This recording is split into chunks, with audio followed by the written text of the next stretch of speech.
Well, hello there. On today's video, we're going to see what will happen if the League of Arab States was as competent as the European Union. Our first change is going to be to make Gamal Abdel Nasser more competent in diplomacy because he was pretty bad at it.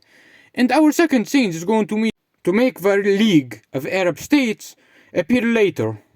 And we're going to change how Gamal Abdel Nasser sees the League of Arab States. Why does that matter? Well, because he sees it as a union dominated by Egypt. Why does he think that? Because he's Egyptian. Of course, why not? But we're gonna change it so he thinks of it as a union of equal partners. So he's gonna have to intentionally weaken Egypt's political situation in the union, since most Arab countries are afraid of entering the union because they're afraid it would be dominated by Egypt, and a lot of its problems were caused by Egypt trying to dominate other Arab countries in it. But anyways, ignoring the fact that Egypt for some reason keeps reminding you of your parents, I wonder why. Now, anyways, the United Arab Republic will not form in this timeline, because if you remember we said that the League of Arab States will appear later.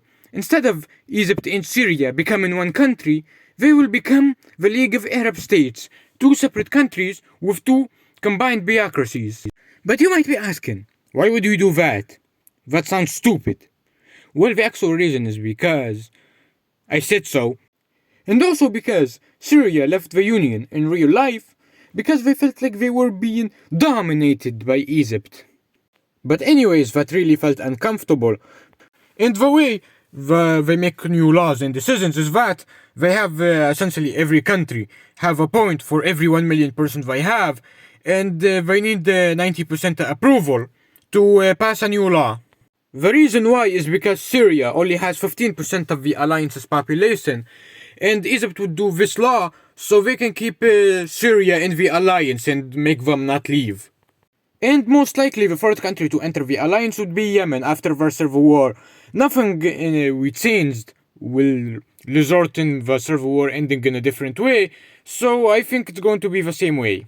And the fourth country to most likely enter the alliance would be Iraq, but due to their unstable politics and constant change in how they view the other Arab countries, they would probably keep exiting and entering the alliance back again.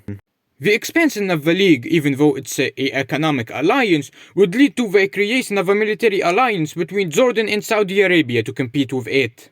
The alliance is going to start expanding quickly, as the League makes Libya and Sudan enter its alliance, and since Egypt controls Gaza, they would make it also enter.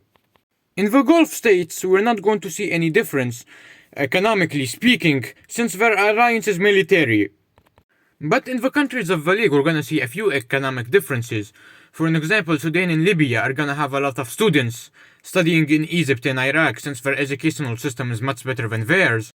And these college-educated individuals will most likely find jobs in the industrial sector due to the fact that Sudan has a lot of natural resources which they're going to export to their neighbors. Unlike real life, it's going to lead to them industrializing better than they did in real life. And countries like Syria, Egypt, and Iraq will probably have more soft power over their neighbors. Libya might exit the alliance because of the 1977 war between them and Egypt, but they would most likely be replaced by Tunis, and Tunis will probably still enter the alliance even if Libya doesn't exit it. But anyways, due to the changes we did, most likely Iraq would win their war against Iran, since they're economically much better, and they're probably going to receive support from the other Arab countries, which would lead to them having a better victory than the one they received in real life. But anyways, they might add a symbol to countries that are produced in the League, so they can show it as a sort of show of quality. And this will happen because Egypt and Syria are producing a lot more products, and also Iraq, and also countries like Libya and Tunis wants to use it as to sort of show their quality. Now anyways, there are a lot of possibilities in the video, but thankfully we have enough time for all of them. Most of them are because of the Arab Spring and because of the rise of ISIS, so we're gonna go through them really quickly. I think realistically enough the rise of ISIS will still occur after the American invasion of Iraq, but they would probably be much weaker than they are in real life due to them, well, having to fight a much stronger Arab world economically and also a more unified one. so they would probably be smaller.